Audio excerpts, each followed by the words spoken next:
Hello दोस्तों, स्वागत है आप लोगों का एनीमे इन उर्दू चैनल पे। आज मैं चेनसो मैन का एपिसोड 8 एक्सप्लेन करूंगा, तो बिना टाइम वेस्ट करे चलिए शुरू करते हैं।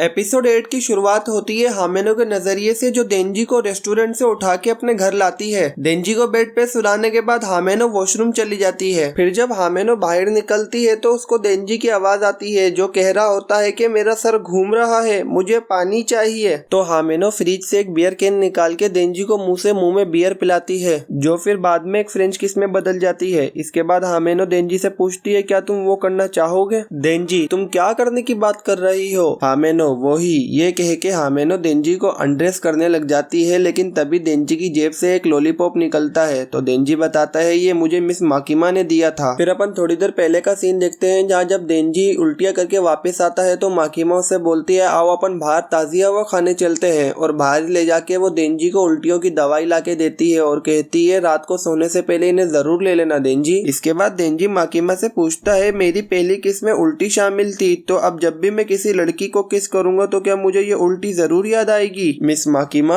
ये सुन के माकिमा देंजी से कहती है, अपना मुंह खोलो। और ये कह के माकिमा अपने मुंह का लॉलीपॉप देंजी के मुंह में दे देती है और कहती है, तुम उल्टी का टेस्ट तो जिंदगी भर नहीं भूल पाओगे, लेकिन तुम जिंदगी भर पहली दफा नई नई चीजों को भी तो टेस्ट कर पाओगे। और जब तुम ऐसा करोगे तो तुम्हें टाइम ही नहीं मिलेगा उल्टी का टेस्ट याद करने का, जैसे कि तुमने अभी अपनी पहली इनडायरेक्ट किस ली, वो भी कोला फ्लेवर की। फिर अपन करंट टाइम में आते हैं, जहाँ हामेनो तो सो गई है और देंजी ये बोलते बोलते सो जाता है कि जब तक मैं गन डेविल को नहीं मार लेता तब तक मैं कुछ नहीं करूंगा। फिर देंजी की अगले दिन आंख खुलती है, जहाँ हामेनो से आवाज लगा रही होती है कि नाश्ता तैयार है देंजी। नाश्ते की टेबल पे हामेनो कहती है, कल रात को मैं इतने नशे में हो गई थी कि मुझे कुछ याद नहीं है। फिर वो देंजी से पूछती है, कल रात को मैंने तुम्हें कुछ करने पे मजबूर तो नहीं किया था ना? देंजी, जैसे मैं उल्टी वाली औरत के साथ कुछ करूंगा, मैंने सोच लिया है, मैं माकिमा के साथ ही पहली दफा करूंगा। हामेनो, शुक्र है, मुझे लगा मुझे जेल जाना पड़ेगा, क्योंकि तुम अभी 16 साल के हो ना, और वैसे तो ज्यादातर लोग इस हालात में भाग जाते हैं, तो तुम भागे क्यों नहीं? देंजी, मैं पागल थोड़ी हूँ जो फ्री का खाना छोड़ दूं। फिर थोड़ी देर बाद हामेनो देंजी से कहती है, अपन दोनों एक सीक्रेट अलायंस तय कर लेते हैं, जिसमें मैं तुम्हें माकिमा से सेट करवाऊंगी, तुम मुझे आकी से। तो देंजी पूछता है, तुम्हें आकी में क्या अच्छा लगता है? हामेनो, उसके लुक्स। देंजी, चलो सही है, मैं तैयार हूँ सीक्रेट अलायंस के लिए। फिर सीन शिफ्ट होता है माकिमा और उसके जूनियर पर, जो ट्रेन से क्योतो जा रहे हैं।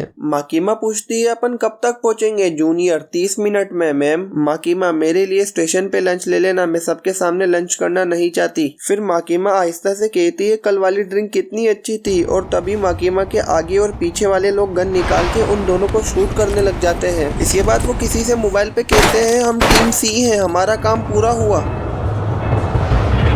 फिर सीन शिफ्ट होता है हर एक उस बंदे पे जो कल रात की पार्टी में आया था, और उन लोगों पे भी फायरिंग होती है, लेकिन अपन को ये नहीं बताया जाता कि उनमें से कौन जिंदा है और कौन मर गया। इस छोटे से सीन के बाद अपन डिवीजन 4 को देखते हैं, जो लंच कर रहे हैं। लंच करते हुए उन्हें किसी चीज की आवाज भी आती है, लेकिन उन्हें समझ नहीं आता कि ये गन की आवाज है। फिर थोड़ी देर बाद देंजी के बराबर वाली टेबल पे बैठा बंदा कहता है, मुझे यकीन नहीं आ रहा तुम इतनी बेकार रामेन खा कैसे रहे हो? देंजी कहता है, मुझे तो ये सही लग रही है। तो वो लड़का कहता है, मेरे दादा मुझे महंगे से महंगे रेस्टोरेंट में खाना खिलाते थे और वो बहुत अच्छे इंसान थे। भले उन्होंने कुछ औरतों और बच्चों को मारा हो, लेकिन वो मेरा बहुत अच्छी तरीके से ख्याल रखते थे। और देंजी, तुम भी तो उन्हें पसंद करते थे। ये बोलते हुए वो अपने दादा की तस्वीर दिखाता है, जो वही इंसान होता है जिसको देंजी ने एपिसोड 1 में मारा था ज़ॉम्बी बनने के बाद। उस लड़के की बात सुनने के बाद आकी देंजी से पूछता है, क्या तुम इसे जानते हो देंजी? देंजी कुछ जवाब दे पाता उससे पहले वो लड़का देंजी के सर पे गोली मार देता है और कहता है, गन डेविल को तुम्हारा दिल चाहिए। ये कह के वो आकी और हामेनो को भी शूट करता है, लेकिन आकी बच जाता है, पर हामेनो को सीने पे गोली लगती है। इतनी देर में पावर आगे आके उसको एक पंच मारती है और आकी अपने फॉक्स डेविल के मुंह में उसे बंद कर लेता है। तो फॉक्स डेविल आकी से कहता है, तुमने मेरे मुंह में क्या डाला है? ये ना तो इंसान है ना तो कोई डेविल। और तभी फॉक्स डेविल का मुंह काट के कटाना मैन बाहर आता है, जिससे अपन को पता चलता है कि उस लड़के के पास भी देंजी की तरह एक डेविल का दिल है, जिसकी मदद से वो जब चाहे उस डेविल डेविल की पावर को यूज कर सकता है। कटाना मैन को बाहर निकलते देख आकी पावर से कहता है तुम हामेनो का खून बंद करो, मैं जब तक इसको संभालता हूँ। ये कह के आकी अपनी सोर्ड निकालता है जो कि कील की शेप की होती है। निकालने के बाद आकी अपनी सोर्ड को कटाना मैन की कमर पे लगाता है और कहता है फायर। तो किसी डेविल की उंगली आके उस सोर्ड को बहुत तेज पुश करती है जिससे वो सोर्ड कटाना मैन के आर पार हो जाती है। फिर आकी सोर्ड को कटाना मैन के कंधे पे लगा के फायर करता है, लेकिन कटाना मैन खड़ा होके आकी को एक लात मारता है और आकी दूर जाके गिरता है। गिरने के बाद आकी तेज आवाज लगाता है कि कर्स, इसको खत्म कर दो। फिर अपन देखते हैं कर्स डेविल को जो कटाना मैन को बहुत बुरी तरीके से जान से मार देता है। कटाना मैन के जमीन के गिरने के बाद आकी पावर से पूछता है हामेनो कैसी है? पावर, इसे जल्दी डॉक्टर की जरूरत है। फिर आकी सोचता है इन लोगों के पास गन कहाँ से आई होगी जबकि जापान में गन हासिल करना मुश्किल है। उसे याद आता है कि कटाना मैन ने गन डेविल का जिक्र करा था। फिर वो डिसाइड करता है कि पहले वो हामेनो को हॉस्पिटल लेके जाएगा, उसके बाद आगे इन्वेस्टिगेट करेगा। लेकिन तभी उसके पीछे से एक लड़की की आवाज आती है कि तुम्हारा कर्स डेविल अपनी नोकीली सोर्ड से दुश्मन पे जब तक हमला करता है जब तक वो मर नहीं जाता।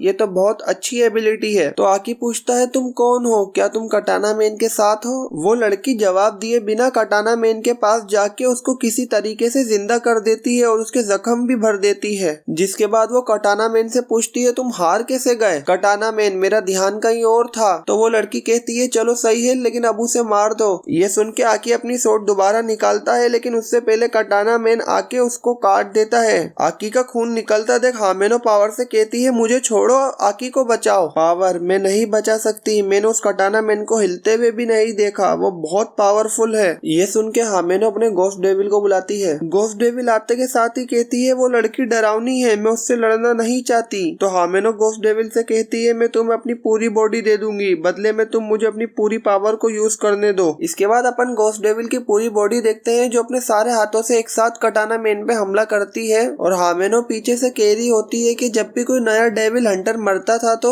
आकी अकेले में जाके बहुत रोता था, इसलिए वो इंटरेस्टिंग है। और किसी ऐसे का होना जो आपके मरने पे रोए तो ऐसी बातें आपको खुशी देती है। फिर जैसे जैसे कटाना मैन जख्मी होता जाता है वैसे वैसे हामेनो की बॉडी पार्ट्स गायब होते जाते हैं। फिर आखिर में हामेनो आकी से कहती है तुम मरना मत, क्योंकि मैं चाहती हूँ जब मैं मरूँ तो तुम मेरे लिए रो। हामेनो जब ये कह रही होती है तो वो लड़की अपने स्नेक डेविल को बुला के हामेनो के गोस्ट डेविल को खा जाती है और तभी हामेनो भी मर जाती है। इसी के साथ एपिसोड 8 खत्म होता है। मिलता हूँ आपसे अगली वीडियो में, तब तक के लिए पीस आउट।